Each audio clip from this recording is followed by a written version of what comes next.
Por que mesmo com tantas provas contra o ex e tantos outros petistas, eles não caem na real, como acontece, por exemplo, com os eleitores do Aécio Neves, que nunca mais votarão nele? Por quê? Por que, com o líder preso, as pessoas que são eleitores petistas continuam apoiando políticos comprovadamente corruptos e condenados em duas instâncias? Por quê? Coisas assim acontecem ao longo de toda a história da humanidade. Grupos de pessoas que, mesmo diante da mais clara evidência de perigo, de más intenções, de risco, permanecem seguindo líderes visionários, malucos ou simplesmente desonestos.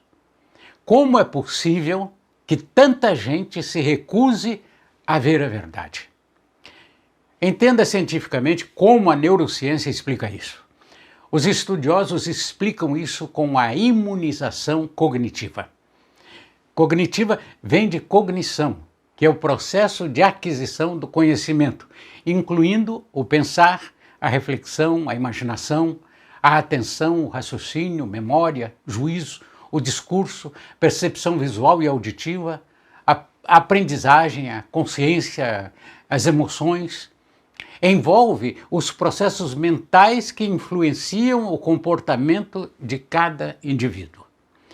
A imunização cognitiva é um escudo que permite que as pessoas se agarrem a valores e credos, mesmo que fatos objetivos demonstrem que eles não correspondem à verdade.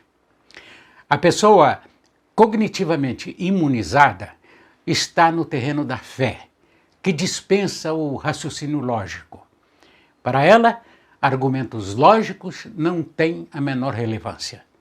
E então, assistimos gente com elevado grau de instrução, pessoas inteligentes, articuladas, que sabidamente não está tirando nenhum proveito material da situação, essas pessoas defendendo em público o indefensável. Como é que essas pessoas chegam a esse ponto? Bom, existem ao menos 5 fases no processo de imunização cognitiva.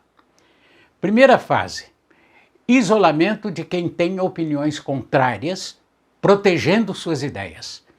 A pessoa vai eliminando de seu convívio, ou mesmo de sua atenção, quem pensa diferente dela.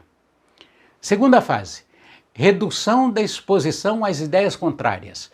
Passa a ler e ouvir apenas as opiniões alinhadas com seus credos. Nos estados totalitários, é quando a liberdade de expressão passa a ser ameaça, quando a imprensa perde a liberdade, quando vozes dissidentes são caladas.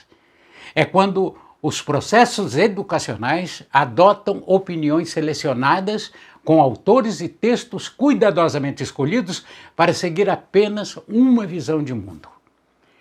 Terceira fase: conexão dos credos a emoções poderosas. Se você não seguir aquelas ideias, algo de ruim vai acontecer. Você se lembra do "se você pecar, vai para o inferno"?